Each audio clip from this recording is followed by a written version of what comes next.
So very good afternoon, everyone. Hope am I audible? Am I audible to everyone? Yes, you are. Great. So once again, a very good afternoon to everyone. Welcome to today's webinar on fostering inclusive growth in farmer producer organizations, the role of gender perspectives. I am Mehak and I'm super excited to be your host for this session.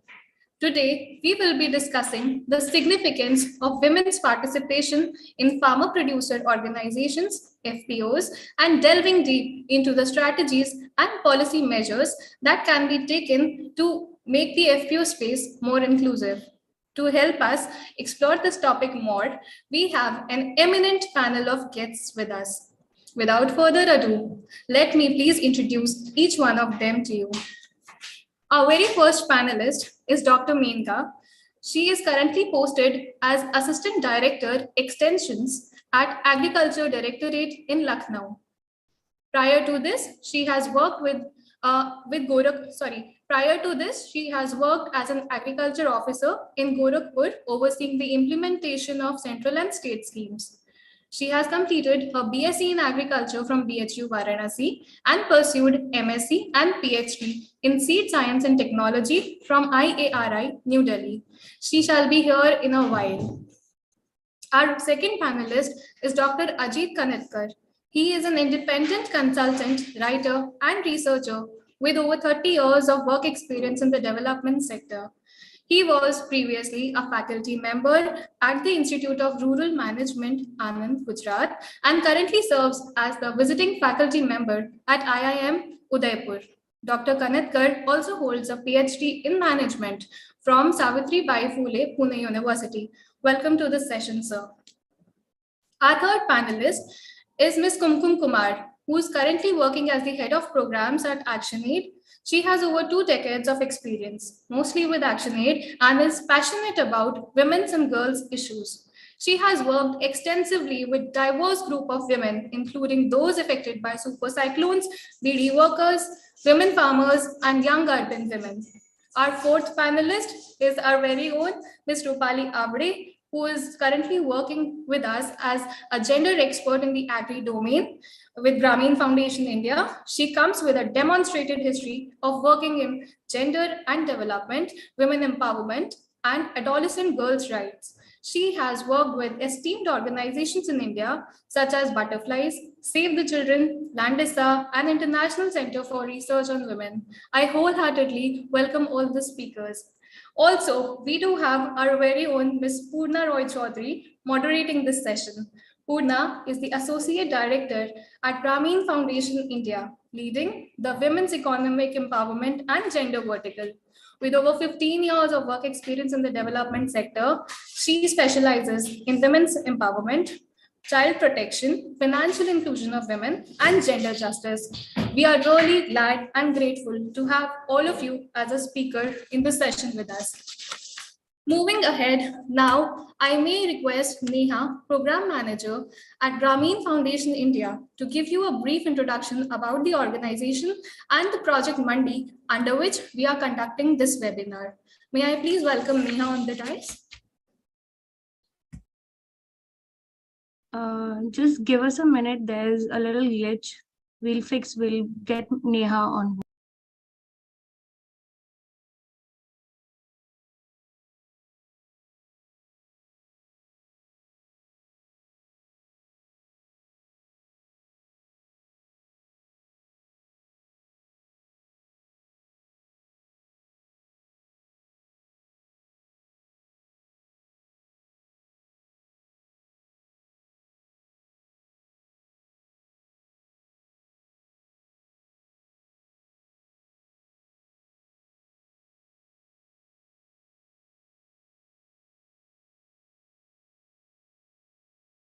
Yeah, I believe Neha is here. Neha, please unmute yourself. Yeah, hi, hello. So there was some issues regarding the access. Just allow me a moment. Hi, good evening, everyone. My name is Neha and I work with Grameen Foundation in the capacity of a program manager. So Yeah, so it's my pleasure to talk about Grameen's intervention in agri-based livelihoods here. But before that, I want to welcome the eminent speakers, and it's a sheer delight to have you all here and listen to your extensive knowledge on fostering gender perspectives in agriculture.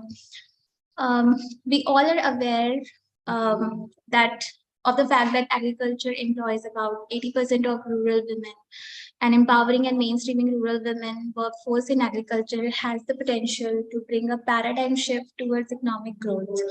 And not only economic growth, but it can also enhance food and nutrition security and alleviate poverty and hunger and create a road towards a win-win strategy for achieving the sustainable development goals by 2030. Grameen, who strives for the all-round inclusive development by bringing women to the forefront, has been instrumental in delivering positive changes in multiple verticals, be it women's economic empowerment, inclusive digital finance, health and nutrition, or agri-based livelihoods. Grameen's initiatives in agri-based livelihoods are predominantly through farmer-producer organizations, and we are active through multiple projects supported by international development organizations and state government. Purvanchal region of Uttar Pradesh, which is the intervention area of Grameen's agri-based interventions in India, is we all know that it's characterized with high prevalence of rural poverty that results from small male-dominated land holdings, weak market linkages, and low access to extension technology and finance. One of our projects, which is named as Market Access Enabled by Digital Innovation in India, and colloquially we call it as MANDI project. It's funded by Grameen Foundation and aims for enhancing the income and resilience of smallholder farmers by strengthening farmer producer organizations' capacity to connect smallholder farmers, especially women, to markets and finance, and promoting inclusive growth at the same time by promoting gender inclusive agri value chain. So this project Mandi stands at four major pillars, which are capacity, FPO capacity building, and mainstreaming gender in FPO business management and governance, connecting markets to the FPOs by enabling data for decision making through tech-enabled platforms, and improving financial resilience of the FPOs and farmers. So we do it by overarching theme is to build the capacity of the farmer producer organizations in various aspects, be it their governance, management, operations, and for this we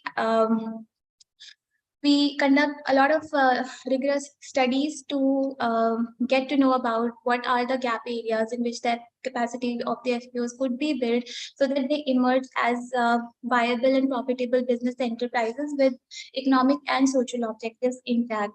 And we also facilitate Catalyst Awards to achieve these capacity development goals of the FPOs. Apart from that, we conduct a lot of research on identifying which value chains have the potential to mainstream gender and potential of bringing women to the forefront so that they emerge as not just actors of value chain but also as leaders of the value chains. So these are the things we deliberate upon while building the capacities of the FPO so that our objective remains the same, which is to enhance the income of farmers and also the resilience. Because we are watching, we are the passive spectator of the emerging climate shocks, market shocks, and everything else. So building resilience is one of the approaches that we take to build sustainability in our approach and enable FPOs to become as viable business enterprises. Moving ahead, the second pillar on which the project stands is the gender mainstreaming aspect, wherein we sensitize and train the FPO governing body, which is the board of directors, and the management body, and some progressive farmers on gender dynamics to the aim of these training and capacity building exercises is to sensitize the FPO leading body and also to sensitize the community through gender dialogue, so that we prepare a more conducive environment for women, so that they come to the forefront and take active participation in governance, management, and also as emerge as progressive farmers.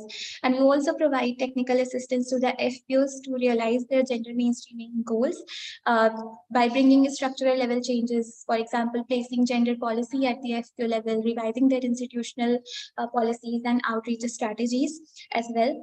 Also, since there are other community level institutions active, for example, the self-help groups, which is a proven methodology for women's economic empowerment, we also try to link the FPOs with self-help groups, and we try to find out a synergy between these two community level institutions where women can enjoy the decision-making power and also enhance their agency, community level ownership, and also platforms and create platforms and avenues so that the household level income is increased through these relationships between FPOs and SHGs.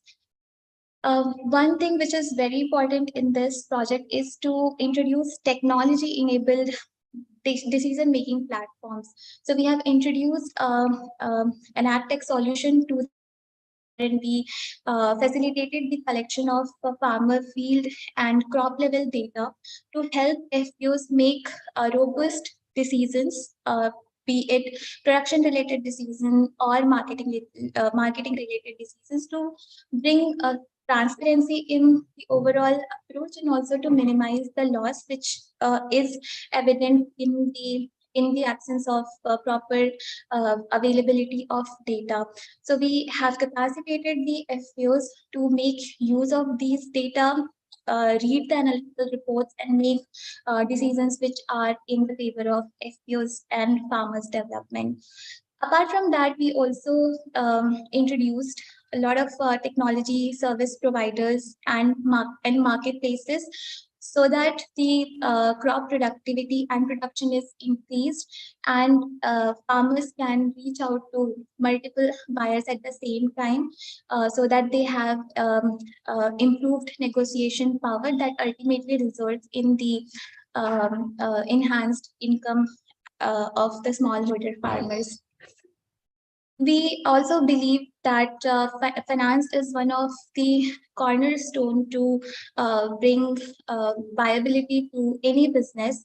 So linking the FPOs with the suitable, affordable, and timely financial service providers, be it the NBFCs, banks, or the government initiated financing schemes. We try to build the financial linkages of these farmer producer organizations so that they can access the affordable credit in time, and also leverage on the grant support that is available by the farmers, by the FPOs to the by the FSPs to the FPOs.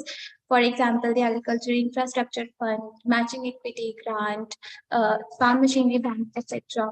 And also, we found out in the due course that it's not just the resilience of FPOs, but the resilience of farmers is what we have to also focus on. So we introduced the signature model of Grameen Mitras, which is a child of Grameen Foundation India. And the Grameen Mitras are actually the community agents which provide financial and non-financial products to the rural masses, so that they don't have any problem in accessing suitable financial products, and also those products which are necessary in the context of the rural setting. So these are some of the activities that we have done in MANDI project. But the overall, the basis of doing is to bring the due credit, due recognition to the women farmers, and also how to build those channels and the environment in which the FPOs can help these women farmers to come and take lead, not just as farmers, but also the leaders of the FPOs. So, yeah.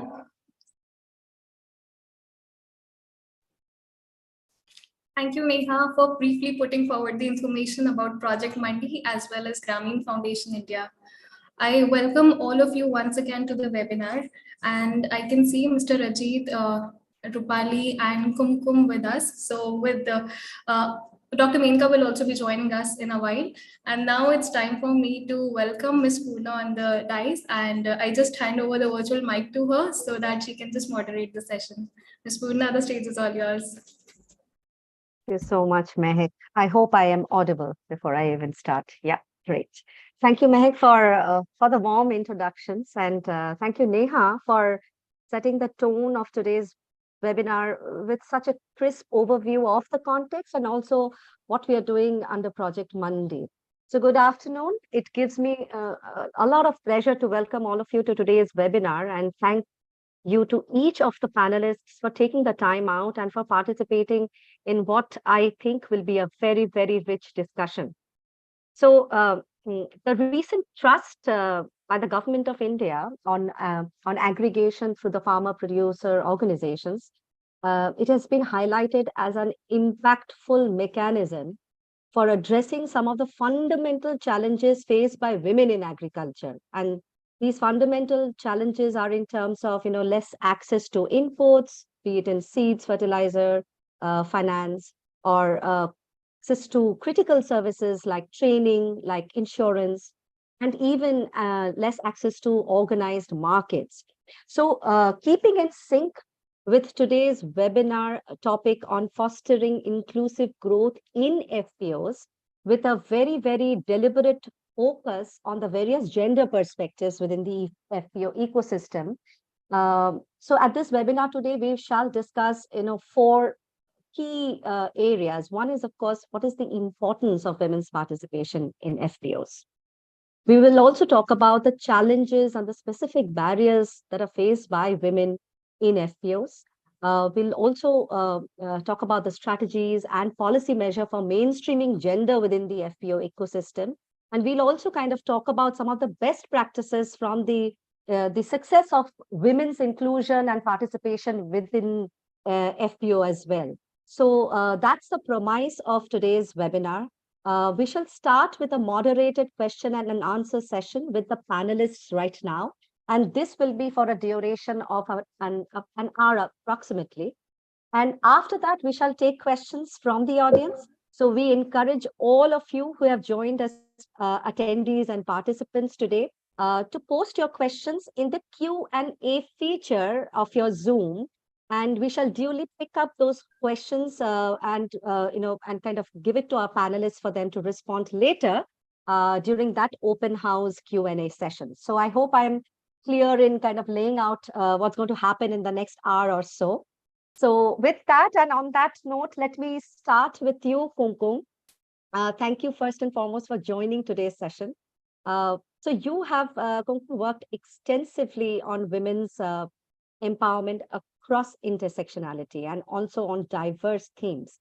So today, focusing on women in agriculture, how do you think does gender division of labor in agriculture and gender and social norms that we say, these lead to challenges and barriers that women face in being an active part of collectives such as FPO, which are so male dominated?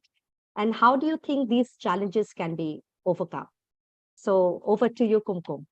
So thank you for calling me, Poorna. And I guess the first question is around, how the women get benefited and how do we get her to include. That's the second part of it, I believe. So the first part of it, please understand, I mean, in my work across, and I come from a very grounded experience. I am not those kinds who would be looking at theory alone. And when we have seen that, we have always found that women as farmers, I mean, any image that you have, think of, an advertisement which talks about farmers we hardly have the image of a woman coming to our minds. You look at look at in a RRB, regional rural banks, you will have a man's a man's image painted on the bank to show that you can access credit for agricultural support in that area. So I think in that sense, having women in agriculture and getting the women to be part of this registered collective called the Farmer Producers Organization, which is, which has come together for leveraging economies of scale in agricultural production and marketing. In fact, it should be the basis on which a woman gets recognized as a farmer. And it's impossible. It's quite difficult at this point of time. Our friend there who was talking about women, rural women who are in agriculture, who gets to do, I think, 70% plus the work that women do, unfortunately, do not get recognized. They are invisible, they are neglected, and they are discriminated. So if we are to look at women to be recognized, for the work that they do in agriculture, it is important that women get recognized as farmers. And farmers, we have also learned from our experience working with women in property rights, it's extremely important to have land with the women, right, in the women's names. And we have also felt that just having the women's land, their properties just as joint owners are not enough. We need women to understand, we need women actually not to understand, women's names to be there as single owners so that they have a sizable say in what can be done with the land. And we are not talking about homestead land, we're talking about agricultural land, which unfortunately till date remains mostly in the names of men. And once you have, that brings me to the second point, if you kind of have the women's name as a major holder of agricultural land, a lot of things changes, not only individually for that woman, but also for the family and also for the community. If many of you might have even gone through the seminal work of Ms. Beena Agarwal, A Field of Her Own, where she has shown the direct correlation of access to land and by women, leading to a substantial decrease of domestic violence that she faces. Decrease in domestic violence also ensures a better family life, a better community life for that entire village. We have also seen that, across the world, we have seen that there has been an increase in production, to around 20 to 30% in terms of productivity being, looking at if they are if women are provided with the same support systems, which are extended to male farmers and same access to resources. Of course, in my experience that we are right now, we are into FPOs and across many states. The one FPO that I had particularly studied while, which is an all-women FPO, we have seen that food security gets addressed well once women are at the helm of the FPOs. We have also seen that more children come into education, more children stay in education, girls stay in education. And it's important that girls complete their education, and that's an investment into the next generation. We have also seen that there's a lot of asset creation. The gender stereotypes get challenged when women get visible. You also see not only at the family level, of course, that there's a lot of issues that happen when a woman starts challenging, and a status quo when challenged obviously leads to a lot of other issues.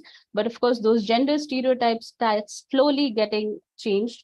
And we have also seen that we can now see women who were invisible in the public arena is now more visible. So these are the immediate thoughts that come into my mind when I'm talking about why it is important to have women in FPOs. Kumkum, thank you so much. I think these are very, very pertinent points. And when you talk about women's land ownership, it is something that is a big, big, big hole and a big gap that is yet to be filled up. In fact, the FPO constitution itself says that, to have women as shareholders, it is not mandatory that women should have land ownership, but still the mindset is such that, that kind of becomes a propelling factor that, and that's why oftentimes the shareholders happen to be male because they own the land. And so the decision making lies with the male farmers. But it's also, even the bylaws says that it need not be. Still, the mindset is so strongly patriarchal in nature that, to overcome that kind of a mindset shift, how does one kind of negotiate those challenges when we are talking about a systemic problem, when we are talking about systemic issues like a social norm or a gender and patriarchy? Then how do you kind of work with male counterparts in this ecosystem, Kumkum, to kind of even challenge that? But now I'll just say that it is not the male alone who needs to think, who needs to be worked with. I also think, more importantly, the people who, of government, which looks into the formulation of FPOs and the requirement of at least, one woman being there in the governance, right? And that land is not so necessary. Why are we so, what should I say? Why are we so restrained when it comes to shaking the boat? Right? We could have said that, one could have taken that strong stand that, okay, the woman who comes on board should have access to land. And that's what we are doing. We know that it is not there. We know that it is not mandatory, but for all the board of all the governing board members in the all FPO, all women FPO that we are working with, we are ensuring that women have land. Of course, that has created a halchal in the community. But yes, we are trying as much as possible. We are trying to ensure single ownership to the extent possible, which means negotiating with the families and with families which have patriarchy, caste, and those intersectionalities strongly embedded in it.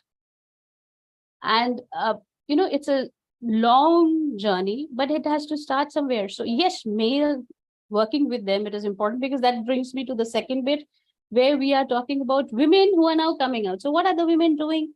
The women are not only in the, public space where they're talking about more women to be recognized as farmers, but what about their work back home? The unpaid work that they are doing? And what about the care work that happens? Are you recognizing it? Is there a system? Is there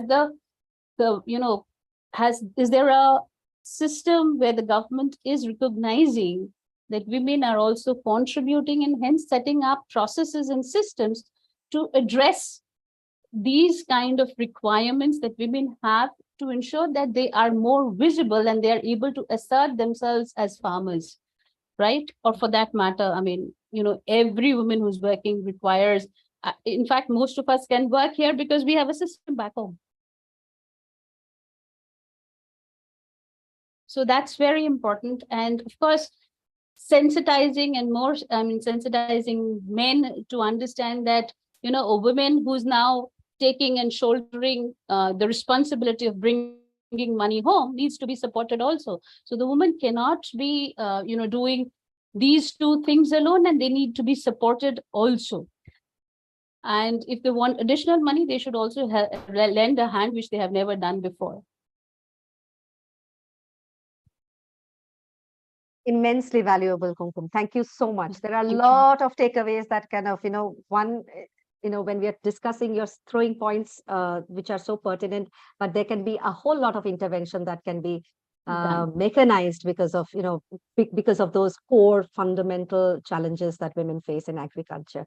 Thank you. I'll come back to you again, Kumkum. So let me take this moment to come to Dr. Kanitkar. Hello, sir. So welcome to the panel. And you have been associated with the development sector for over 30 years now, sir. And your academic and research pursuits have had a major focus on rural enterprises and women's entrepreneurship in also in agri value chain for that matter. So my question to you, that I'm very intrigued to know about is that, do you think there is a solid business case for FPOs to include women in their governance and operations? And, and what, according to you, are some of these tangible benefits that an FPO, which is so male dominated now, they can experience as a result of this gender inclusion that we talk about? Thank you. Good afternoon, everyone. Thank you for this opportunity. Hope I'm audible. I'm audible. Yeah, yes, you are. Yeah, thank you. I think it's an important point for all of us to sort of reflect, as the government and a large number of promotional organizations want to chase this 10,000 FPO target in a couple of years' time. And there's a huge momentum, and therefore inclusion and gender balance is an important point. I think 2 points that my earlier speaker mentioned, I think that needs to be sort of reiterated here. Farming has been for last several years a women's activity, but they have remained invisible. I completely agree with that. But there's a second dimension to that, which we also need to take into account, that the post-harvest activity has been all men dominated. So when it comes to agri operations for small and medium land holdings, it's women slogging on the field, never visible, no question of land records as was mentioned earlier.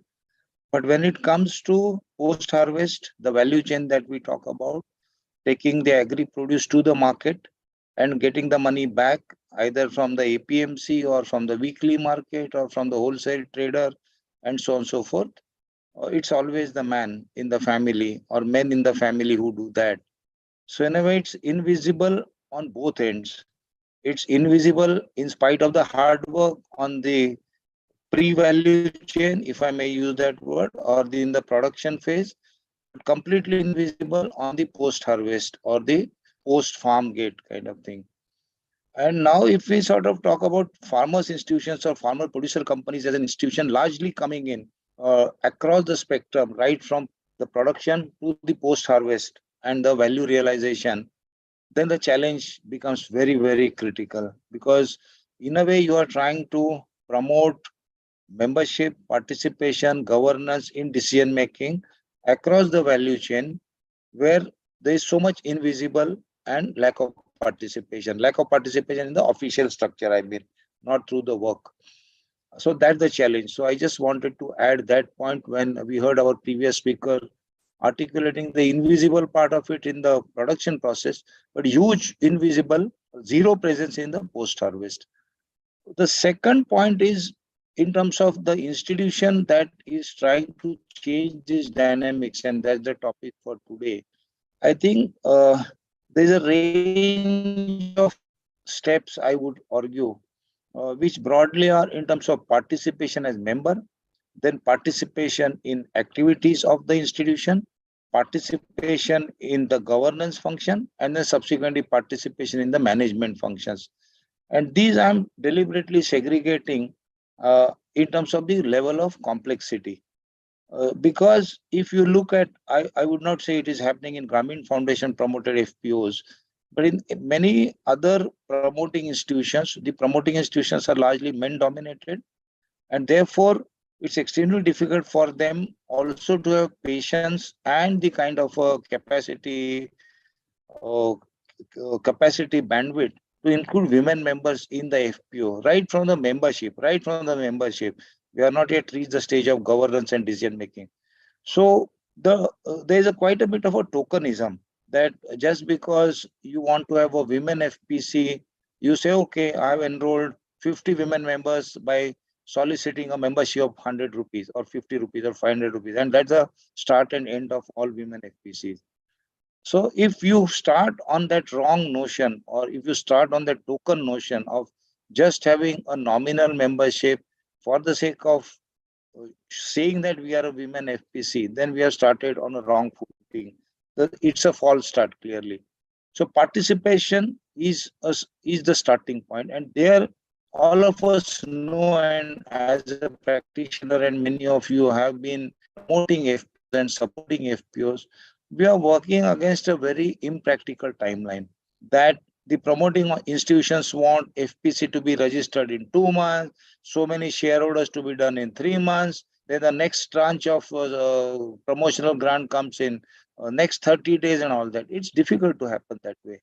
All of us know how much time and months we have spent as a society in promoting self-help institutions. I'm talking about SHGs and then federations. It has taken 10 plus years, 15 plus years, and now you have self-help groups and federations as women's organizations truly managed, promoted, governed by them. Now, of course, we are not going to wait for next 20 years for the FPCs, but we need to give time. So that's for on the membership. Then comes the question of participation. Now, if you are expecting a group of women participants or a group of women members to participate in the functioning of an FPC, FPC is like a modern commercial institution. Just leave aside the zeros, but they are as good as a Tata, Birla, and Adani enterprise in terms of buying, in terms of selling, in terms of storing, in terms of value chain, in terms of banking transactions. They are small size corporate organizations dealing with the market, therefore uncertainties, price variations, membership dynamics, governance dynamics, all that. And you are expecting a first generation management entrant, I will call women farmers as management entrant, to expect them to sort of govern this business entity right from day one, when they are invisible, when they have no previous experience, also is a little bit expecting too much. And therefore, from membership to a transition of a managing capacity, again, several steps will be needed. And the third step is truly governance, which is organization owned by them in terms of deciding what is best for them, what they should be doing. And those decisions are really critical decisions. I just give one example and stop here. I was sort of observing and facilitating the process of one women FPC in Telangana, which is into dal, arhar, tuar dal, arhar. For 6 years, they are struggling. There's simple decisions like make or buy. That I have arhar coming from my field as a commodity, dal as a commodity, not dal as a finished product. Should I sell dal as dal, or should I process that dal through a dal mill and then sell it to the end market as end product? It's a typical make or buy decision for a corporate enterprise. Add one more layer of the decision. Should I start my own dal mill, or should I actually take a dal mill on lease, which is defunct or which is half this thing? Again, a decision. Now, for a group of women board of members who are first time starting this institution, it's a very, very complex decision. Even for a management graduate of IIM or IIM or XLRI, it is a very tricky decision in terms of make and buy. So likewise, for expecting women members to be in charge of the business activity and take these decisions, it's a huge expectation. We need to have mechanisms to support that. I am not saying that it cannot be done. One would need time. And unfortunately, in the time frame of target that we are chasing, in terms of the pressures of promotional institutions, this is becoming exceedingly difficult. So to conclude, what I'm saying is that governance, there is no option. We have to have a member organization which has truly participant members who are real farmers, who actually do farming. But when it comes to post-harvest and market interactions, we need to have strong inputs for the members to move from a farmer to a farmer manager and a farmer entrepreneur, and then be able to capacitate that board of directors, 8, 10, 15 of them, to actually handle these complexities. And that's a tall order to be completed, not in 3 to 6 months, but one would need at least 2 to 5 years. And that, I think, timeline we have to be really pragmatic about. I do not know whether the donors have that patience, But we as promotional institution, we need to have that patience that things will take its own time, and we need to build step by step from participation as a member to a management, to a governance, to a ownership, and then truly these organizations will be FPCs of women, by women, for women. I stop here for the time being. Thank you. Dr. Kanitka, thank you so much. I think what you've covered is something which is what we have also experienced on the ground constantly. And when you talk about women's invisibility, it is across the board, at the production to post-harvest, all of that. And also, when an entire population is invisible, then also to kind of then promote them to a role of being in the board of directors or being in the shareholder or management capacity. How do you quickly, in such a short, unrealistic time frame, do you even expect women to succeed for that matter? So I think, when we talk about women and gender inclusion in the FPO ecosystem, there are two ways I think the ecosystem plays around. One is in the existing structure, which is again very, very male dominated, unlike the SHG groups for that matter. FPO is highly, highly male dominated. So in that existing male dominated structure, we kind of have that tokenism where we are actually increasing the representation of women, which is now probably sitting at 4%. We kind of push it to something around 40% so that there is more women in the physical space of the FPOs. That is one way we can approach and increasing the shareholders among the FPOs. The other that has worked also, we have great case stories around, is that the success of a women-led FPO, all women-led FPO, that's also coexist in that same ecosystem. So, if we kind of see it from two different roots of gender inclusion, what you feel, at this current time, when the hindrances and the challenges and the barriers are so systemic and so stark, do you think one should actually focus on women-led FPOs, or do we kind of struggle to have that inclusion in the existing ecosystem? So what does play out? In your if you have insights on that. Yeah, I think that's a great observation. I would think that there are new women farmers, like there are new men farmers, there are new women farmers, and I would it's not just a coinage, but new women farmers who are educated, class 10, class 12, better exposure, better accessibility in terms of technology. So it's the second generation. So it's the new generation of farmers, both men and women, but here we are talking about women farmers. So they are way ahead. They are way ahead than their parents in terms of their information window, in terms of their exposure window, in terms of course, aspiration. Formal qualifications can wait. We should not say that only when we have women farmers doing agriculture or MBA, then they are. I think these group of women farmers who are educated in that sense, who understand modern institutions or who understand institutions such as Panchayat Raj, or who have seen SHGs functioning in their villages, their mothers or mother-in-laws might be members, they have not seen that. So essentially, these are the women members, what I call as new agriculturists, and they are not aspiring to go to a town or a city. They are not aspiring to go to and have a kind of a migrant job, so to say. They are going to be there. They're going to be there. I'm seeing this kind of a trend, and many of you probably might agree, in terms of the new ASHA workers. The new ASHA workers are of those who are really taking lead. The new teachers that I'm seeing, though many of them unfortunately are contractual, but this is the kind of generation in the age group of 20 to 30 who are still connect to farming, but who are exposed to the technology, the information, the markets to a certain extent, who have the confidence and who are ready to sort of break this kind of imposed patriarchy and the kind of stereotype thinking. I think they will probably be a kind of competent women members. They might not be immediately in the board position.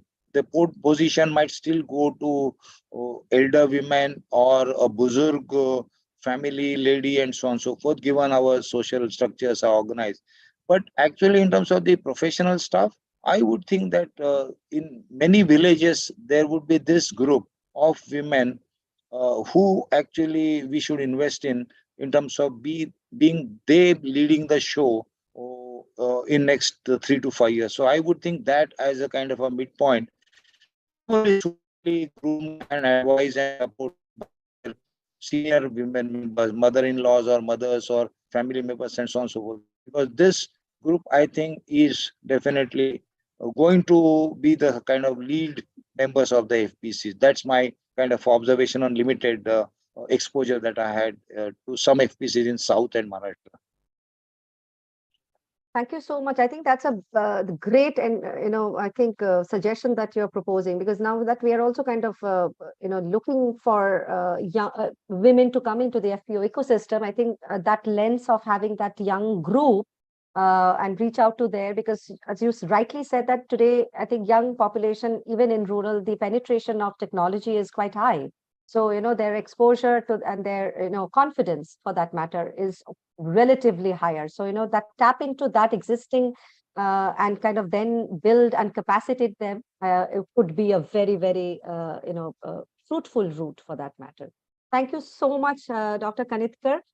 Again, I will circle back again and moving on to my next panelist. We have Dr. Menka with us today. So Dr. Menka, hello and welcome to the webinar. And so you as an assistant director at the Agricultural Directorate in Lucknow, and I think you are in the Department of the Extensions, you have been also responsible for planning and implementing the various extension activities there. So, it would be lovely to hear from you, what are some of the innovative approaches that your directorate has undertaken to make extension services gender inclusive, that are befitting women so that they are not excluded even from the external services. So over to you, Dr. Menka.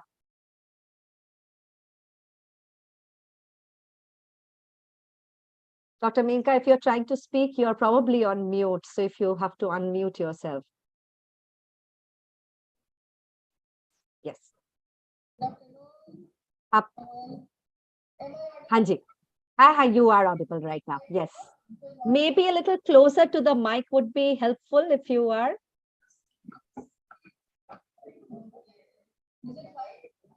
There is still an echo. I'm sorry if I am the only one who's hearing an echo. No. Do you have any hands-free that you can use? Voice is very feeble. Very, very feeble, हाँ. नहीं, अभी भी नहीं सुनाई दे रहा है.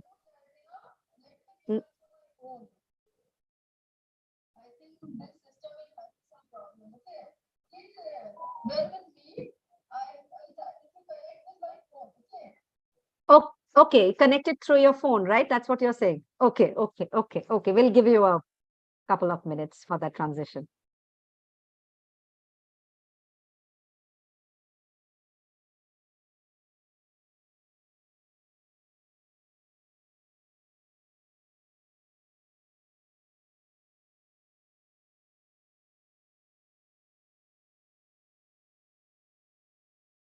Meanwhile, just letting everybody know that in case you have any questions, please put forward your questions in the QA box and we'll take it forward in the Q&A session.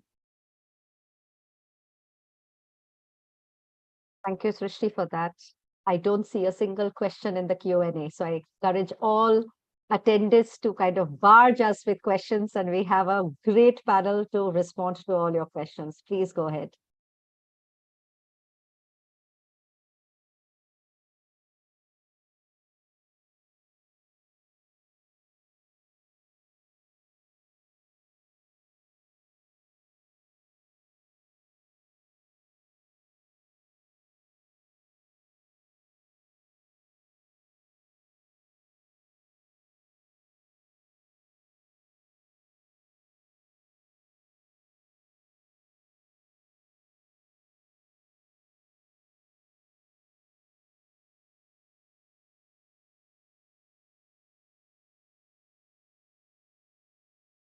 In the best interest of time, I'll probably give another couple of minutes at the most to Dr. Menka to join. In case she's not, I'll move on to my next panel, who is Rupali. Yes, Dr. Kanitkar, I've been informed about that.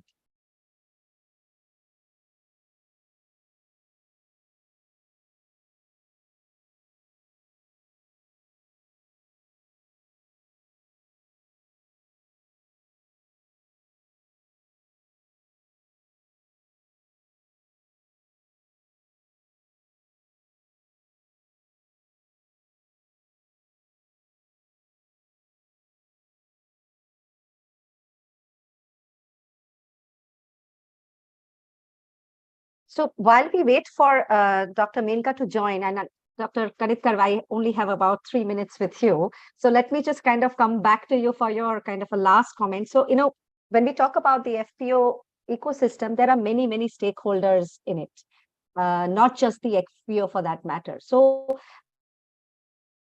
when we talk about the inclusion from a more policy and from that strategy perspective, what role the key stakeholders play in making this entire ecosystem gender inclusive? Who are those stakeholders who actually can make that change and make women farmers visible and be a very, very active and a pronounced participant in the FPO system? If you can help us kind of identify those stakeholders and the job that they are to do. I have two comments on that. One is essentially focusing on participation as members. I think that is happening in a big way. But I would like to just advise a little bit of a caution here on participation of women members as board of directors. And recently, there have been some episodes, not many, where the board of directors have been penalized in some of the states. I don't want to sound cautious. I don't want to sound or raise unnecessary alarm on that. But it's important because for a registrar of company, ROC, FPC is an FPC like any large business owner owned entity. They don't distinguish. They don't distinguish between an industrialist like a Tata or a Birla or a Ambani and a FPC. For them, ROC, FPC of a 1 crore is equivalent to a company of a 5,000 crore. It is important because you talked about ecosystem. We are not yet clear in terms of the roles and responsibilities of the FPC board members. We know that they have to be compliant, and you have DIN and PAN and all that paraphernalia, which is important.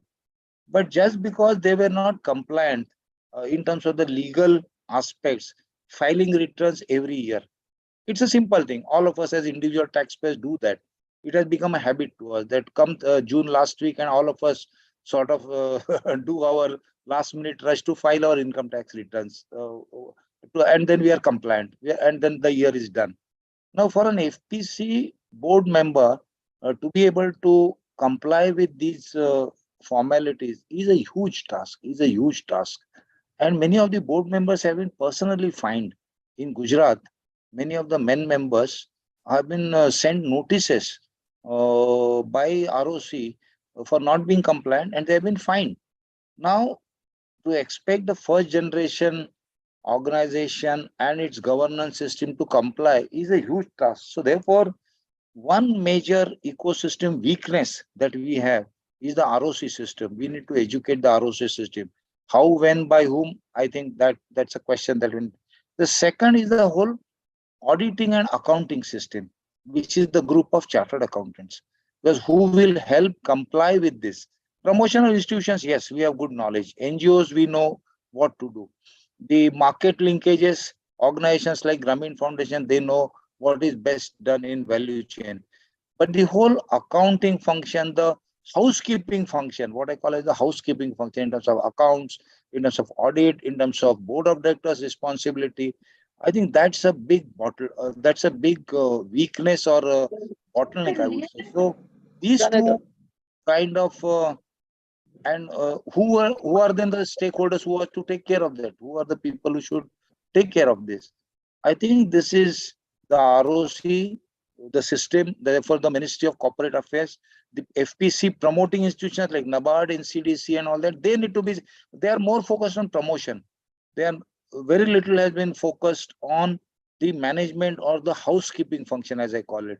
I think there's a huge need to sort of sensitize, and that part of that ecosystem gap needs to be bridged.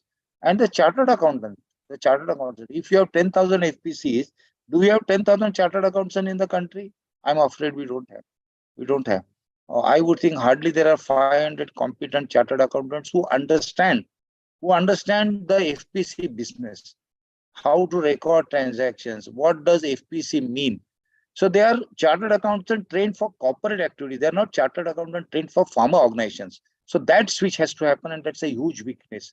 So I stop at this. So these are essentially governance related gaps that come to my mind. And if women, we really need to see them in action as owners, managers, promoters of the FPCs, sitting and occupying positions as chairpersons and board members. These difficulties should not hinder them. Otherwise, it will create a big deterrence. That's my worry. So I just want to mention that as these two as two big bottlenecks. My apologies that I have to exit in about 5 minutes time. There's some confusion on my side in terms of mixing up things. But thank you for this opportunity. Thank you. Thank you so much.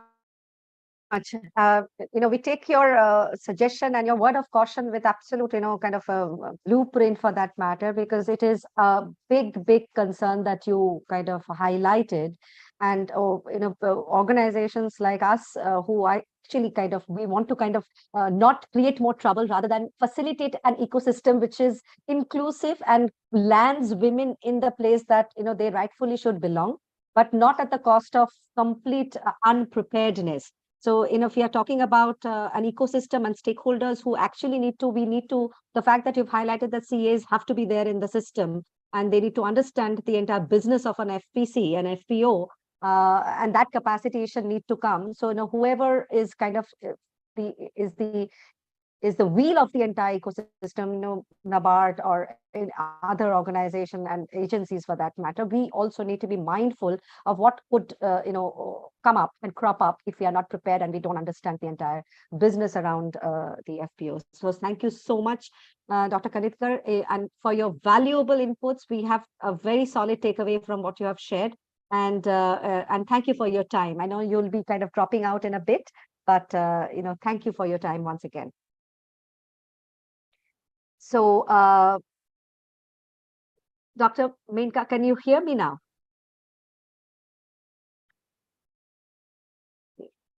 Yes, you are still on mute.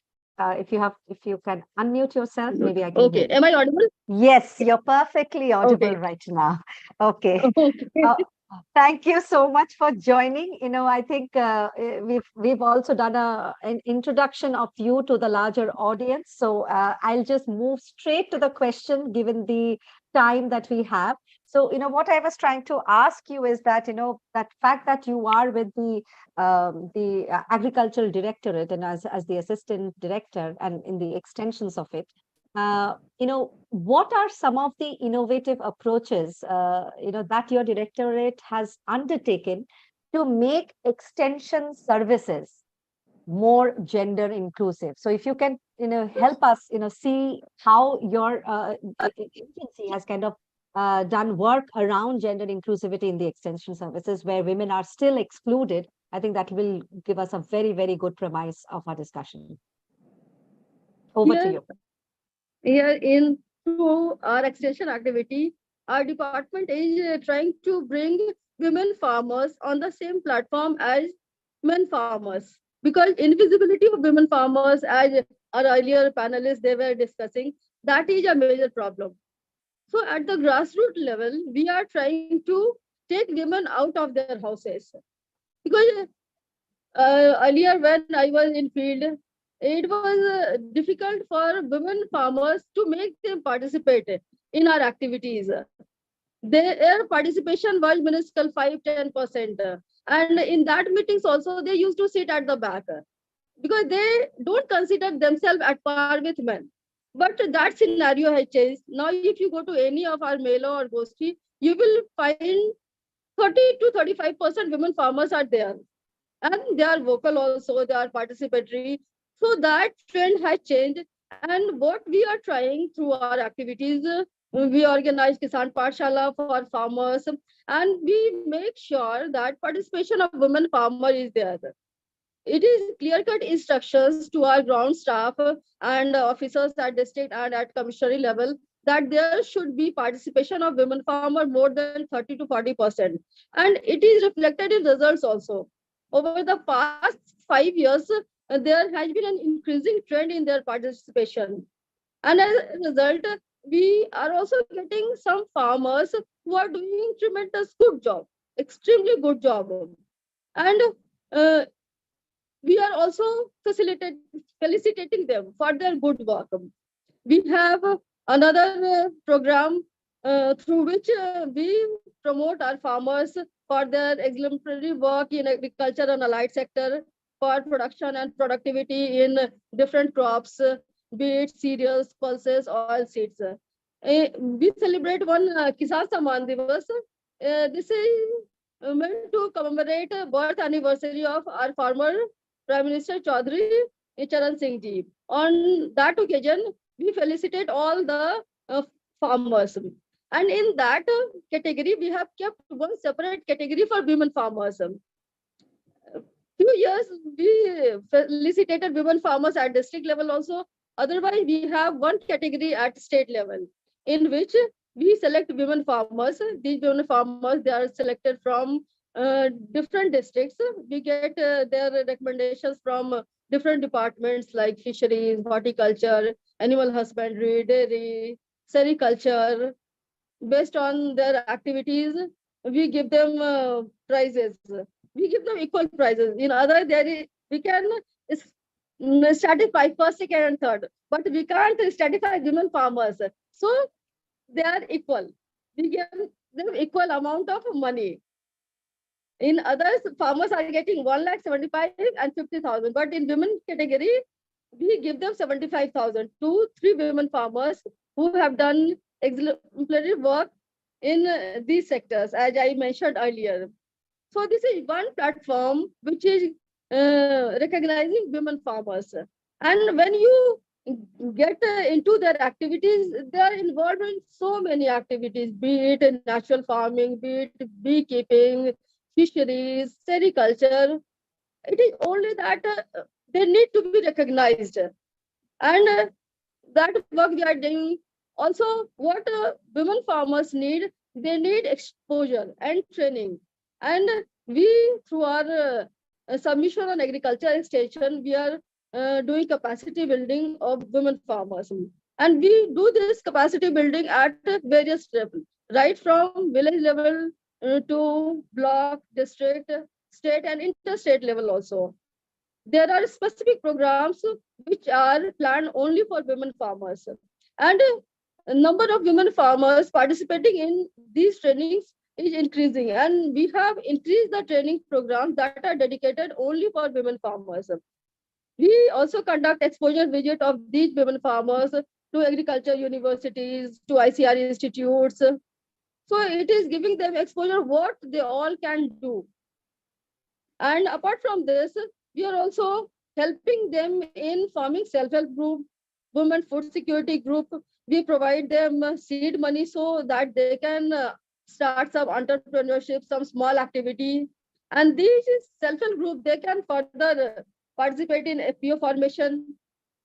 So this is in brief what we are doing through extension. We are trying to empower, we are trying to bring out women farmers. Thank you so much, Dr. Menka. I think you've covered a lot of those extension services that, my following question would have been, I don't know, what are the kind of extension services that your directorate is kind of offering? So you've kind of listed them out, and these are extremely important because you started with the point that women are invisible. And I think as a part of your government agency, you want to make them visible, and you're doing a whole lot of things to make them visible, starting from, recognizing them, awarding them, increasing their participation by 30-40% in all of these meetings and all of these things, platforms. I think that is incredible. I think we are all speaking the same language, starting from Kumkum to Dr. Kanitkar to you, everybody is speaking the same language. That's the root problem. And, to kind of then, ask you, you spoke about women farmers being recognized, of course, through all of these interventions. So when I talk about the FPO, or the farmer producing organizations, as your directorate, are you kind of promoting particularly women-led FPOs, or you are also kind of encouraging women to become a part of the existing, FPO ecosystem? How does it work? How do you work with the FPOs in that way?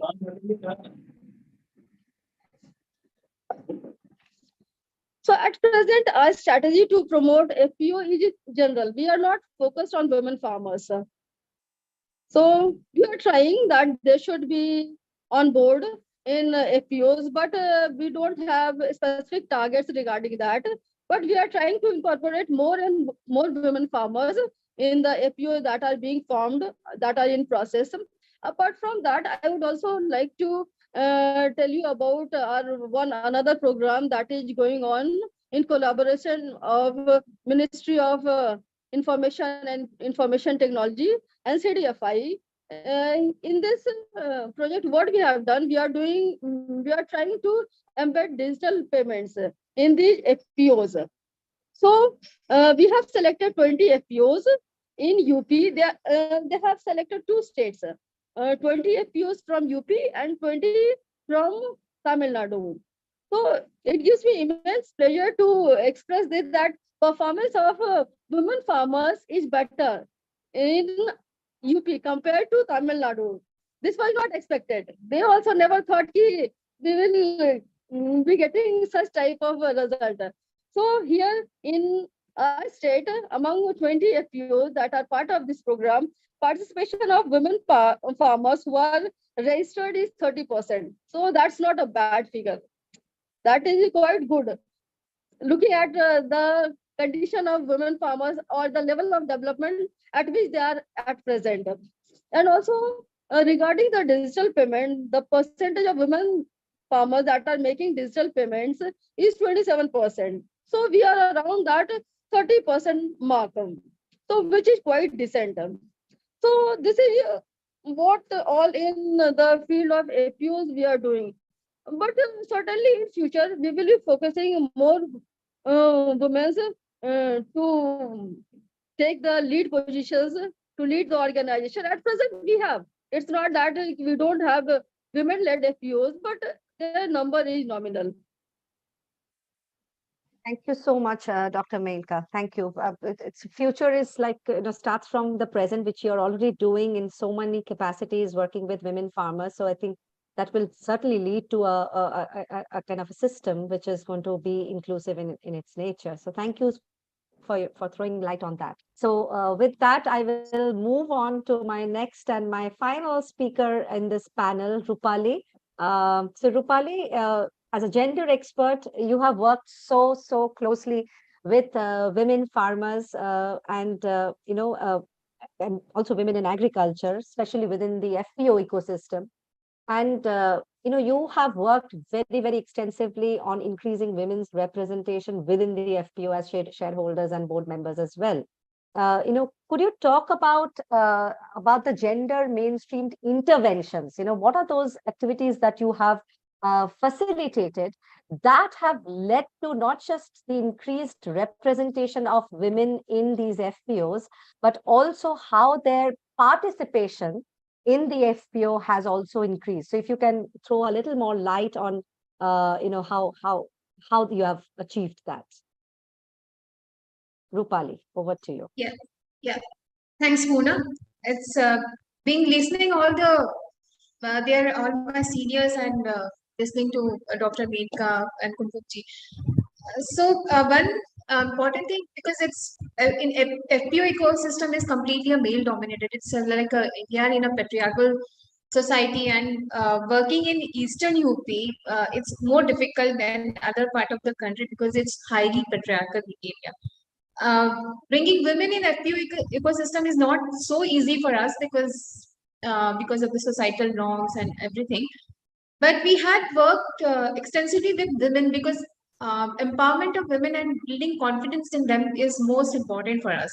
So, like simultaneously working with both men and women, we have conducted meetings with women because we encourage them to join the FPO. When we started meeting with women, potential women, so they says what we can do. It's completely male dominated. Men are sitting, they are discussing, they are discuss about the business. We don't understand the business, and FPO is completely a male business entity. So how can we participate?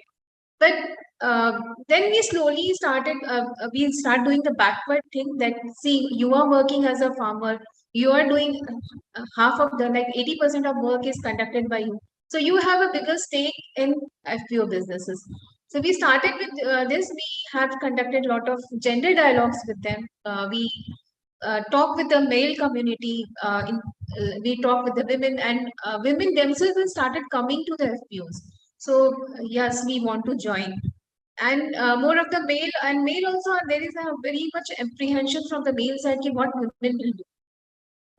The question is like, ye log aake kya karenge?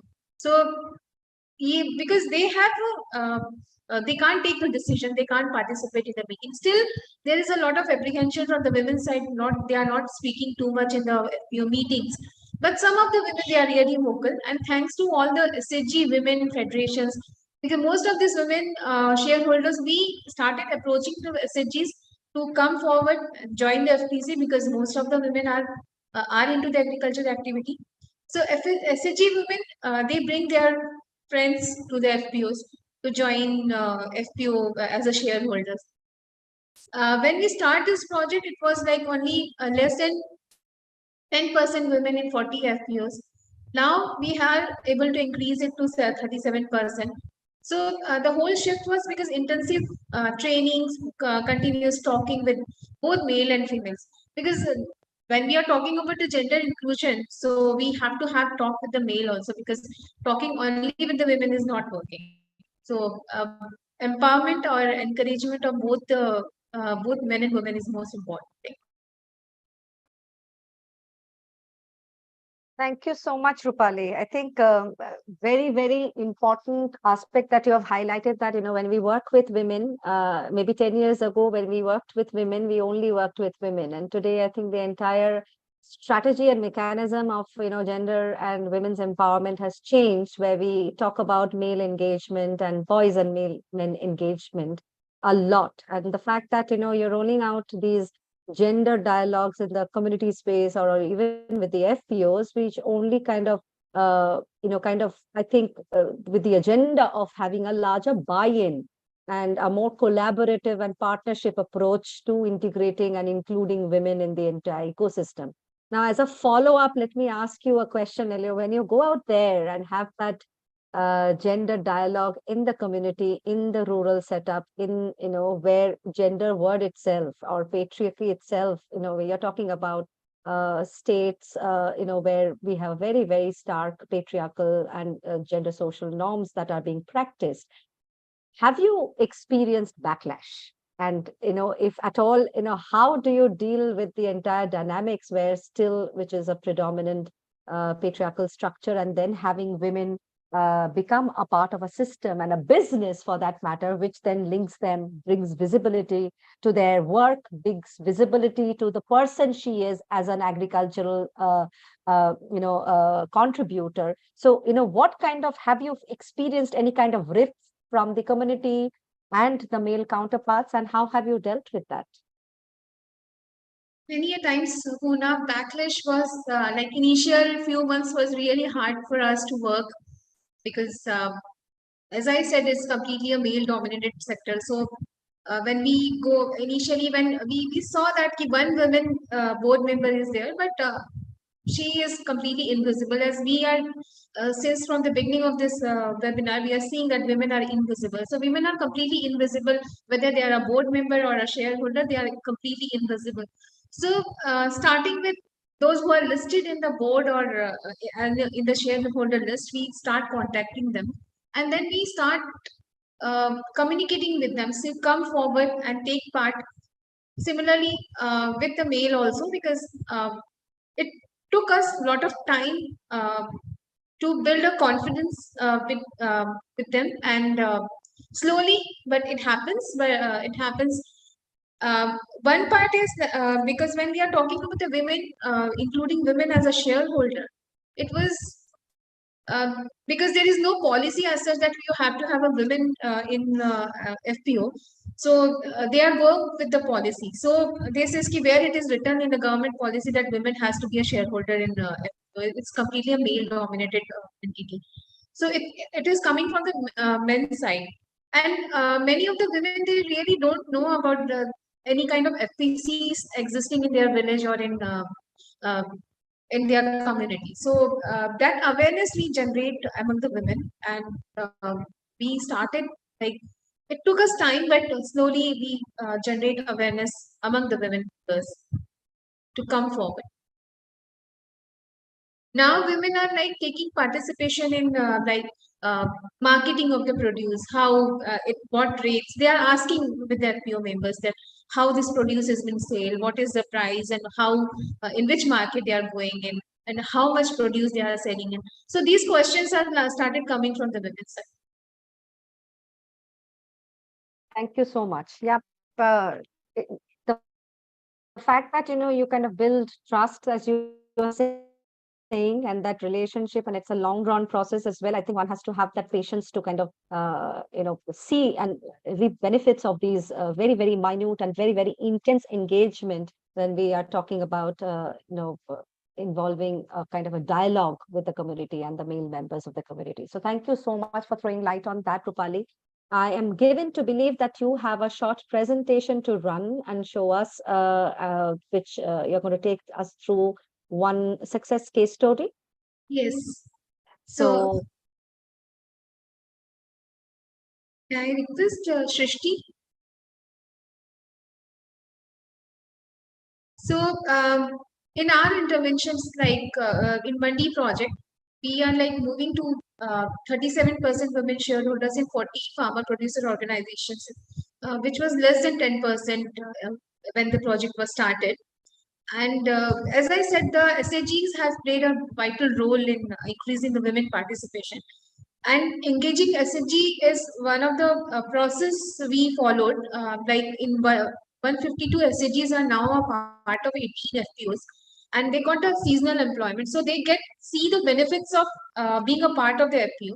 And 500 women are getting seasonal employment, which is like it increase their economic independence, and also when they are economically independent, they start taking decision also.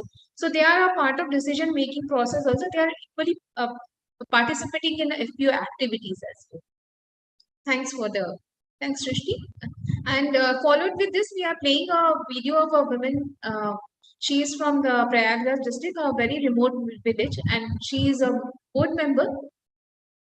Sorry, she is a shareholder, and she is producing vermicompost.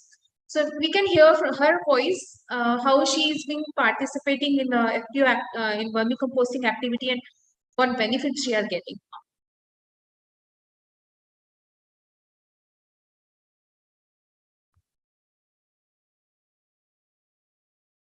I don't think the audio is.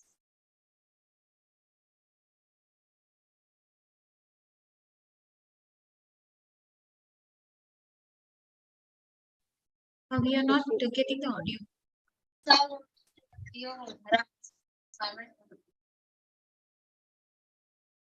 Is it not audible? No, the audio is not audible. Okay, Can you play just again? yes.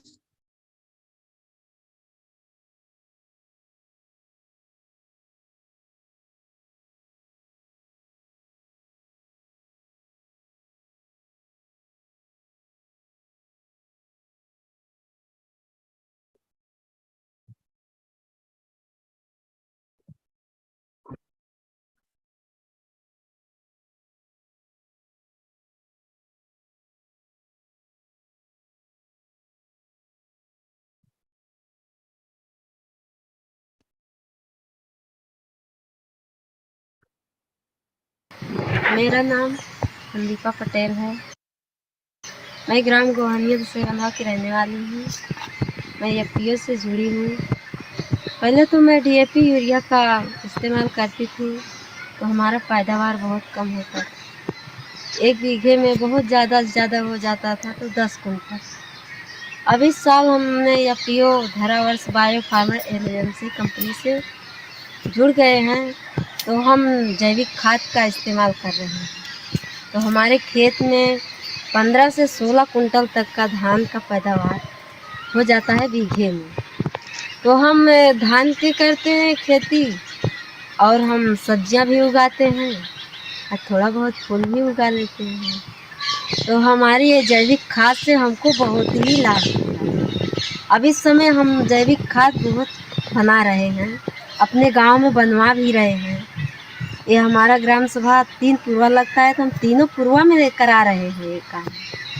तो हमारी महिलाएं बनाती हैं और अपने खेत में ही डालती हैं, जो बचता है तो उसको कंपनी में सप्लाई भी कर देती हैं। तो अब हम यही सब करते हैं काम। इस समय हमारी खाद तैयार भी है, आप भी देख रही हैं कि मेरे कंपोस्ट में है।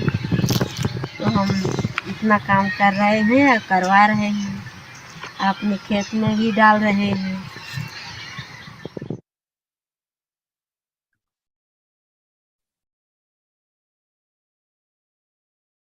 So here we have so many examples of such women. She feels so confident, and she is now economically independent. She's selling her produce also and using the same in her farm. And we have other women also who are into the sorting grading activity. They are getting, like I said, the seasonal employment. But that seasonal employment also brings some kind of confidence in them. So they are like hoping that throughout the year they will get some kind of employment. But the FPO starts their business in full fledged, because right now the FPOs are also having a limited business thing. So when the business FPO's business establishes, the women also get some kind of employment, and other women are also participating in this activity.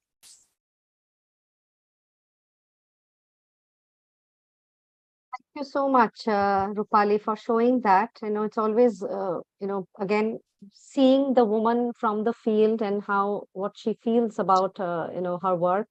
I think it also shows her pride doing what she is doing on the field. I think it's very, very clear on that. The whole effort of, I think, everybody who's on the call today and people who are working on the issue, the struggle is, of course, invisibility, and the mission is also visibility. So in that sense, we are striving towards a common goal. With that, we'll take up, I do have a few questions that I can see on the Q&A, the feature. Let me just pick up some of that. Now I've already shared some questions with you, in case if you can take that up. Yes, you have shared the question. Is it on the chat that you have shared? Yes, you have. Okay, let me see. My first question is, okay, this is like scrolling down. So in the year 2011, MS Swaminathan tried to introduce Women Farmers Entitlement Bill, but that has not been accepted and it has lapsed. Do you think such initiatives should be taken to bring more inclusive ecosystem for women farmers? So this is the question by one of our audiences. Anyone who wants to respond to that? Yeah, I would like to answer this question. Yes, please, Dr. Menka, please. Yeah. We are trying to incorporate women in all our activities. I was talking about our extension services. Apart from that, we have one entrepreneurship program also, that is called Agri Junction. It is meant for agri graduates in agriculture and allied sectors. Means they can start their agri business like selling fertilizers, seeds, pesticides. For that, we give them support in the terms of providing them free licenses licenses for starting a seed business, fertilizer business, and pesticide business. We reimburse entire license fees. We give them rental to set up shop, and we train them how to start a business. that is done through our city or banks. And we also help in getting them finance. We try to prepare their DPR. We send it to banks, and also we give them back-ended subsidy.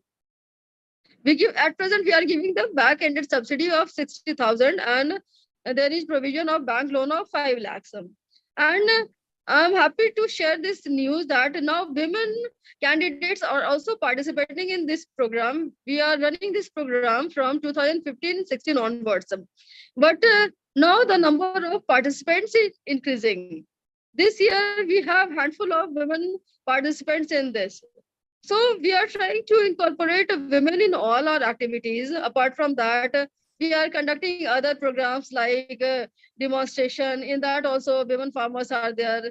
As I told earlier, in training programs also, we focus women farmers. In exposure visit also, we try to capture more and more women farmers. So that is our strategy. We might name it in some other way, but our focus is on inclusiveness of women farmers in our all the programs. Thank you so much, Dr. Menka. I think that is quite hopeful, and thank you for throwing light on things that the government is already doing to kind of bring women to the forefront. Can I come in? Can I come please. In? Yes, please. Yes, I was expecting you to come in. Yeah, many thanks, Purna. Many thanks, Menka ji, for saying the strides that you have taken, including women.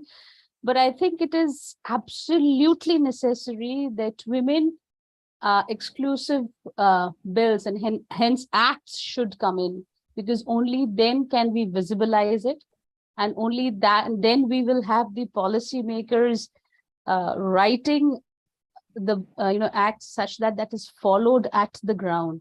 So it's not only, I mean, it's great that we are including women, but let women be the main players, and hence it's time. I think we have moved more than a decade now from what Rajnikant Prasad has already written. So it's time. And if we are, I mean, I think it's in 2020 that we talked about 10,000 FPOs to come in. And it's just not a scheme that will help getting women, on board. You need to be supporting these women with acts like this, which should help women to come and, occupy that space. I agree with you, ma'am. We are moving in that direction also gradually. It is a very gradual process. Yeah, one more thing I just want to say here, because now we are like, it's gradually moving to the feminization of agriculture. Because though there is no policy as such that women should be a part of FPO, because it's a company's law or whatever because at policy level there is no say in any of the policy.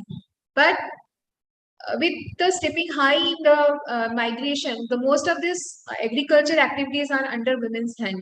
So encouraging them to participate in FPO activities and getting benefits from the FPOs is more like it's going towards that we can ask more women to be a part of it.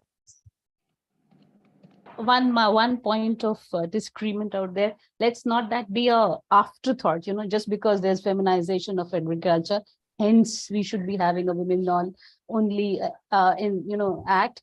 It's important that we realize that women are important. It's important that we understand that we cannot be leaving them behind, and hence these acts which recognize women as farmers, which ensures them the social security.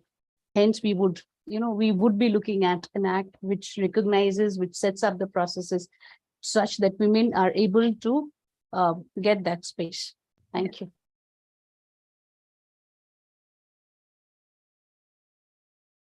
Thank you, panelists. Thank you, Kumkum, for kind of, I think you spelled out the equity totally, how we need acts and entitlements for women to kind of then, be shown and be visible. And it's absolutely important.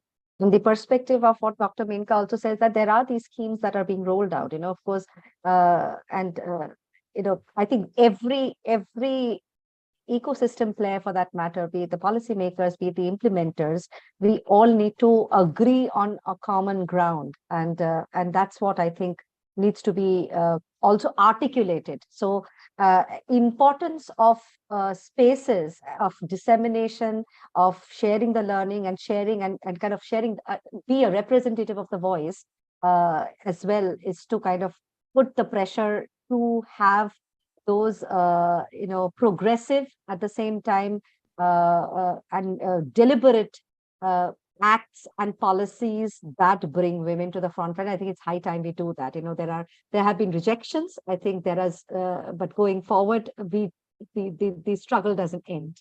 I guess I don't have to tell you, all of you who are here in the panel today, to how big the struggle is. Picking up maybe another question. Yeah, we do have time for questions here.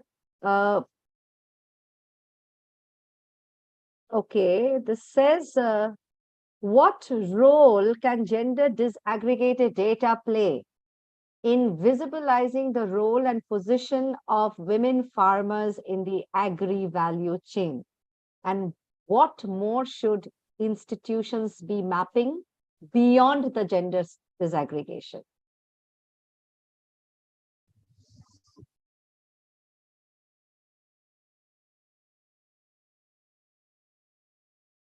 Fact that we are all saying that women are invisible because the data is extremely we don't get data from the farm of the contribution that women are making in agriculture.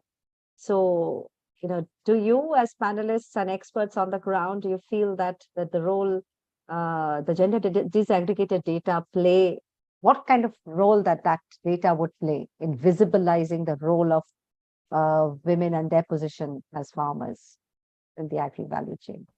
I think it's very important. Sorry, I've come in again, Purna, without... Yeah, please do that. Yes, absolutely. No, just to say that Tanvi, who has written this question, I think it's important to see that, when you are looking at 10,000, FPOs to be built, I think around barely 1% women-only FPOs right now. It's been quite a long time that we have spent, and I think it's a very small percentage of the existing FPOs that are women, that have women. So, this should be enough to jolt most of us who are in this sector. It is enough to jolt the government to say, and as Menka ji was also saying, that they are taking steps. They are including women and keeping a very keen focus on it. And that's important, because if we do not keep this eye, we will leave the women behind. As as Ambedkar said, the real progress of the country is measured by the progress made by the women. So if you do not have the women right in front of your development indices, you will, you should be using this gender disaggregated data to spur action at the ground level, as well as at the policy level. So it's constantly important that even within the 37% that you are talking about, that there's been an increase. And I am just taking an example because it was just shared. You see where the women are, what are the decisions that they are taking. Dr. Kanetkar was talking about markets, and we have seen in my, in the organization I am involved with right now, it also has seen that markets actually daunt women, right? And especially the women we work with who stand at the intersection of caste, class. Many of them are migrant returnees. They've just about begun. You see, market can be a very daunting place. And how many women actually go out to do the marketing? And the fact of the matter is, if the men do the marketing, the money then is in the hands of the men. And the men do not get, and the women do not get to be in a decision-making role if everything is being decided by the men. So please, I think it's constantly required that we keep questioning where the women are and what are they doing. The markets we have seen, simple things. This is the NGO, this is the FPO that we work with. It's called the Basant FPO, which is around 1950 women across we have 1950 women. And we have seen that, they go and participate in exhibitions. Now, when they go and participate in exhibitions, it requires them to stay out, out of home continuously. Now, that requires support from the family to say that, okay, you can go and stay. Second, it also requires adequate measures so that the women can stay in that exhibition ground, in that, or in a safe place. Now, those are not available. So if we do not make those things available, you will not have women coming out. So we need to keep questioning ourselves is my submission here. Thank you. Thank you so much, Kumkum, for your insights onto that. We do have a couple of hands raised where audience wants to ask live questions, and we'll kind of allow that access to our audience. So, Srishti, would you kind of give access to our attendees who's trying to ask questions? Let's see who's there. So we have Anup and we have Arabda. Anup, would you like to go first? Just give us a minute, we'll upgrade Yes. them. Yeah. Sure, yes. I know you'll have to give them access for them to speak. Just Yeah, I think I can speak. Right? Yes, you can. You're audible, Anup. Please go for your Okay, question. thank you.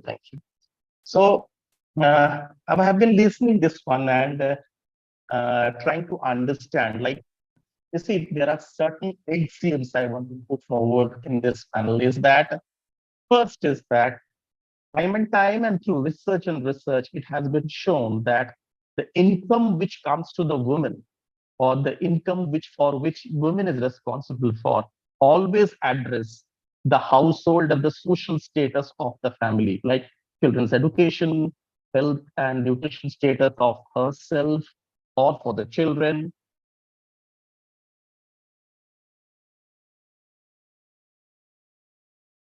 And this sort of indicators always hit upon have certain information on the agriculture involvement of agriculture labor involvement of women. And surprisingly, there are 73% involvement in agricultural labor input. So, like, अगर 71% महिलाएं agree के work में involve है, on the contrary हम अपने नियमों को, अपने नॉर्म्स को एफपीओ के लिए क्यों ऐसा बनाते हैं कि जिसमें कि महिलाएं इंक्लूड नहीं की, मतलब इंक्लूड करने में लिमिटेशंस। दूसरा कि ये देखने की चीज है कि अगर हम अभी के 2020 के डेटा देखते हैं, involvement of women is just, I think, 1.5% or maybe just over 2% perhaps. Okay, I can be corrected also because Rajni and all those are there, they can say me correctly. By 2024, of the 17,000 FPOs, there would be hardly 5 to 6 women-led FPOs. So there is a flaw. My point is that just for the sake of making women-led FPOs, I just say it won't happen. There are some structural changes which are need to be taken care of. Now comes our role and the government role. See, I understand Dr. Mehta, if she's saying that whatever activities, whatever provisions government has, she has a functionary of a government department. She is taking well taken steps, and she is capable enough to do that. But the point is that there should be certain decisions, certain structural changes from the government side also, and that bring in the civil society organizations, we who are in the panel, who are organizations like Grameen, there are other organizations across India working on this. I need that we should be hitting the structural changes. That's my submission over here. That's the point I want to make it. Because for doing that, we as a CSOs, if we are getting projects like MANDI or say any other projects for which we keep on discussing, and it's good that we are working on the field for that. We need to find out a conscious approach about finding out and uh, uh, means making it compulsory that what are the indicators, be it process indicators, be it output indicators, be it impact indicators. What are the indicators we need to put forward so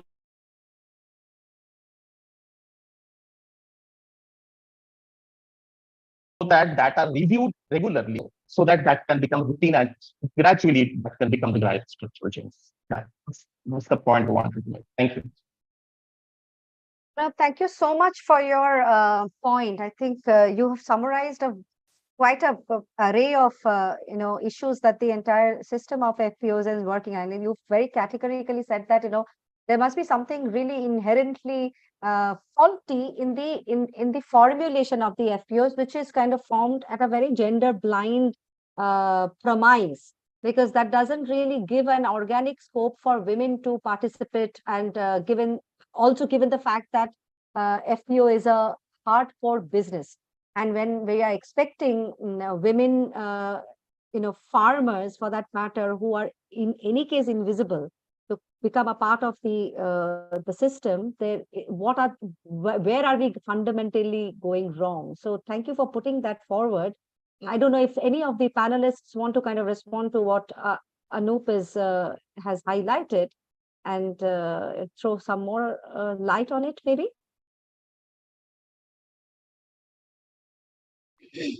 Yes, Poona.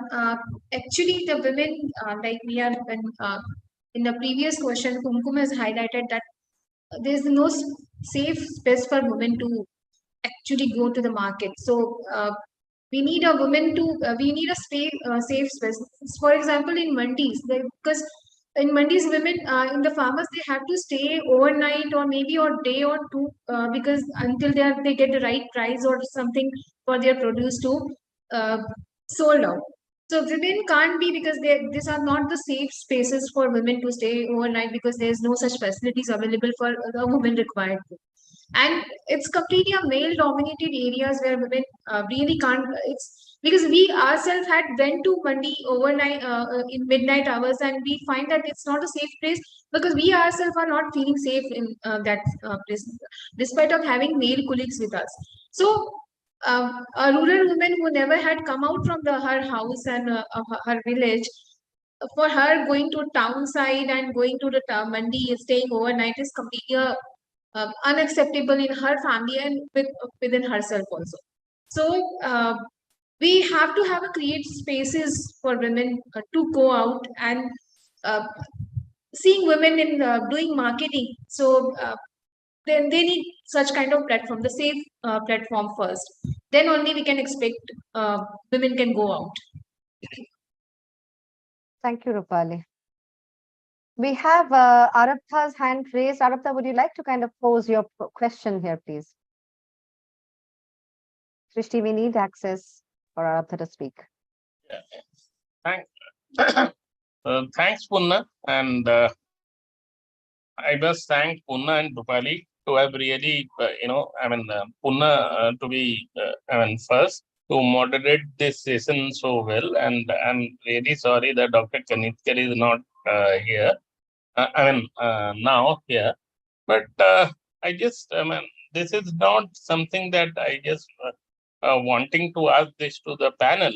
But I always believe in my, in my mind of minds and in my heart of hearts, that there is always a challenge in terms of, and conundrum in terms of what can market forces can do, and the state can do, and a civil society organization can do. Even the conundrum that we have, what is it that we can do in together, so that we can see a world where women participation and women not only participation is a very, very minimalistic way to look at things, but how active participation and their active involvement in the entire ecosystem in terms of agriculture and the FPO ecosystem can be, addressed. This is what, I just wanted to, ask to this great minds that we have today. And this is not only a question to the moderator, not to the panel, but also to the audience that we have here. Thanks, Punna. This is what I just wanted to, ask. Thank you so much, Arabdha. Anyone from the panel or even audience for that matter want to kind of respond to that?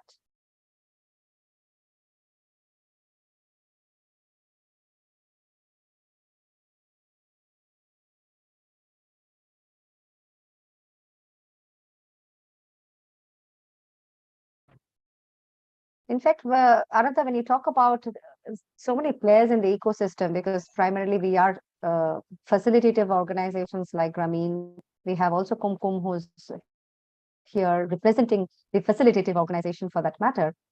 We also have the government represented by Dr. Menka. Unfortunately, we don't have someone from the market, so to speak, who's here on this panel. Now that you're saying, I think it would have been really, really useful to have someone who bring in that first-hand perspective. But as I think we, as facilitative organizations, we also have the experience how the market plays out in this entire FPO ecosystem, and how women's participation in that space is kind of gets restricted. In fact, I was curious to also kind of throw this back at Dr. Menka, given that she belongs to the agency of the government. How does Dr. Menka, if you're able to hear me,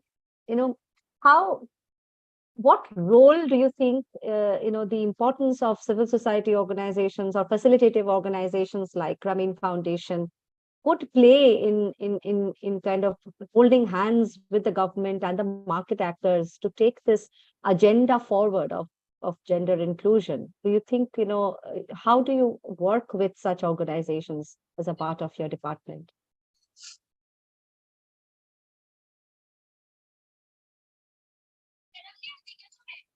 I don't know, Dr. Menka, are you able to hear me?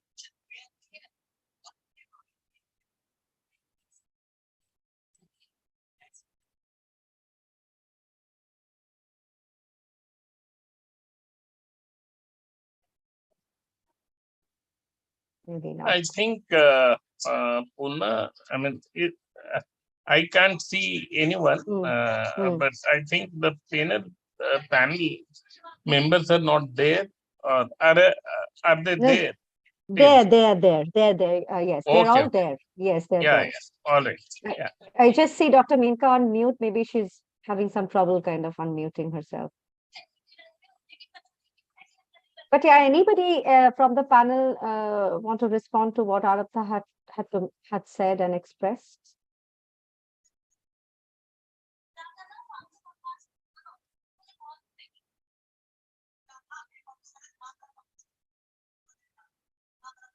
Well, thank you in any case, Arabdha, for putting that out. We are taking very, very notes of all the points that we have discussed today. So that will surely go down as a key takeaway as also from our discussion today. So we have Rajnikant's hand raised. Rajnikant, again, Srishti, if you can give Rajnikant a chance to speak, please. Yes, we are.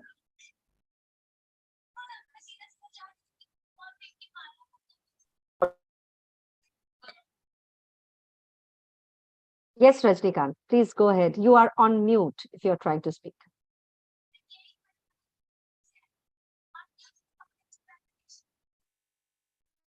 Rajnikant, you have to unmute yourself. I'm doing that only. It's now audible? Yes, it is now audible. Yes. Just I'll request that can repeat that Arabdha question. So I missed that question. So that market related question he's asked. No? Yeah. So basically, the question, I think Radha was trying to make a point here, not really. Yeah. So in the sense, he said that there are many players in the ecosystem, be it the civil society organization or facilitative organizations like Grameen, there is a market force which is totally in play here. So, how does that dynamic work out? And,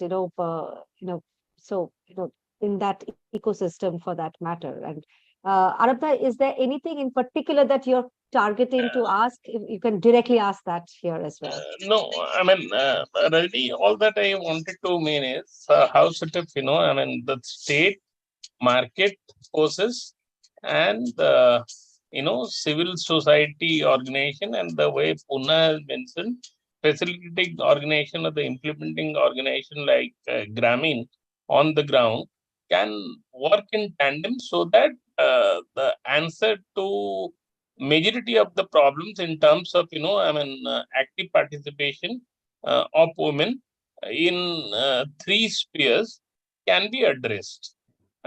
When I'm telling three spheres, with the government, as far as the entitlement or the social security issues would get addressed, and the market challenges can also get solved, and they can really be the custodian of their own choices. So Arda, I can understand your that question, and that it's very rightly that you have pointed out. So these all three systems, so that not working in a complete tandem. So because it's like okay, mobilization is happening. Okay, right now that as Rupali was mentioning, that a lot of that gender sensitization, that workshop is happening, gender dialoguing is happening. Even that the committee has been mobilized. Okay, also the government is that putting that policies and all these things. So, but and again the market is there in third side. But actually, that moving, that bringing this women into from that as a farmers to again that playing an important role at a marketing, like we did in MANDI, when that sorting grading things will come, or sorting grading packaging things. So then we push them, okay, no, you move from that to, you come down to that point, and then again moving from that to negotiating with the market. Okay, so even that, I'll give you like in MANDI, we did like a lot of the buyers survey, so where we encourage these women to come forward, and that to all that negotiation, you should come and talk with the buyers. So that is still, I think, a long way to go. So to reach to the actually that reaching to that level, even that the buyers had also that influence is out there.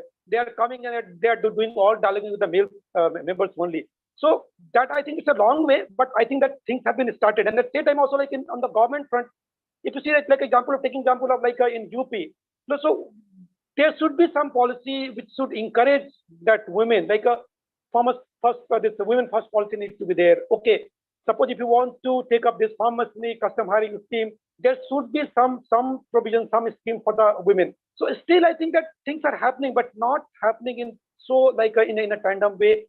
Things are moving in a loop. So going forward, is that already that effort has already been taken, and going forward, I think that the government has already working on that front very that aggressively, and that also that. But the important factor will be that this market, I think, which is also not easy to converting this farmer as a woman to entrepreneur and taking all that different activities across the value chain. But surely things are happening, and hopefully things will happen in future. Yeah, thank you. Thank you so much. Over to Poorna. Thank you to both of you for throwing more light into this topic, because you do have on ground experience of what the reality is. So thank you for that. I am mindful of the time. There is only 4 minutes for us to wrap it. So I'll probably pick one question for our panel here. I don't know if Dr. Can I just come yes, in? Please. Yes, Kumkum. I was just listening to all the three last men talking about, getting the women on board, and especially Arabda, who was trying to say that how can we get all of together? It's an utopian thing, which we would all would wonderfully want to get it solved. But unfortunately, patriarchy has not been here. And please understand, most of the institutions are deeply patriarchal. And in fact, market is very, very patriarchal in that sense. And getting women to be there, and after having suffered thousands of years of patriarchy, we cannot change it through a project, a very projectized effort. It takes time, as Dr. Kanitkar was saying. It takes a long time. And please understand the constituencies that we work with are women from very poor locations, from very remote locations with low literacy level.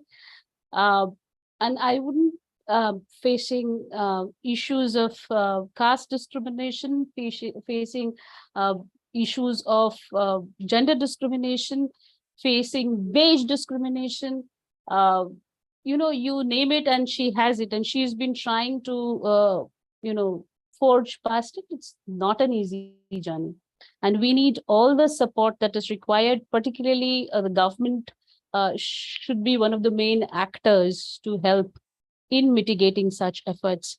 And I really don't know, I mean, a market, especially a market which is like this, where big players have such a huge say, and pitching a small FPO, a women-led FPO or a mixed FPO against big players is very difficult. And we are having this difficulty where we are trying to sell the products that the women make. Unfortunately, in the rural areas, because they cannot have the big markets, it's very difficult, because the big players are able to sell it at a much lower price. And the FPOs, we need to make the locals understand this is women produced, this is organically done, this is better for you. It's a huge struggle. Please understand that. And I wish we had the ready-made answers. We don't really.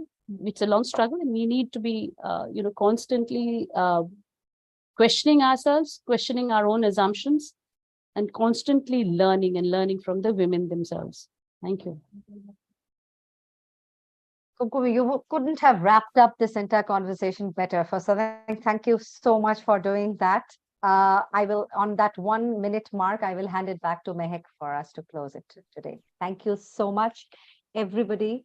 Thank you to our panelists, and thank you even those panelists who left. It was really every word that you have shared here. It has been absolutely insightful. So thank you so much. Mehak, over to you. Thank you so much, Poorna. You have just done a wonderful job moderating a session that was full of our wonderful panelists. It was such an insightful session, very thought-provoking, I must say. On the formal note, of course, I would like to, give a vote of thanks to all our eminent panelists present over here: Dr. Ajit, Dr. Menka, Ms. Kumkum, Ms. Rupali, and our very own Ms. Poorna to moderate this session and give us such insightful details about the topic. I hope all of you found the discussion very valuable and will take away actionable insights out of this. I would again like to thank all our panelists and our wonderful audience for such an active participation. Thank you so much once again. Thank you. Thanks. Thank you so much. Thank you so much. Thank you. So we can keep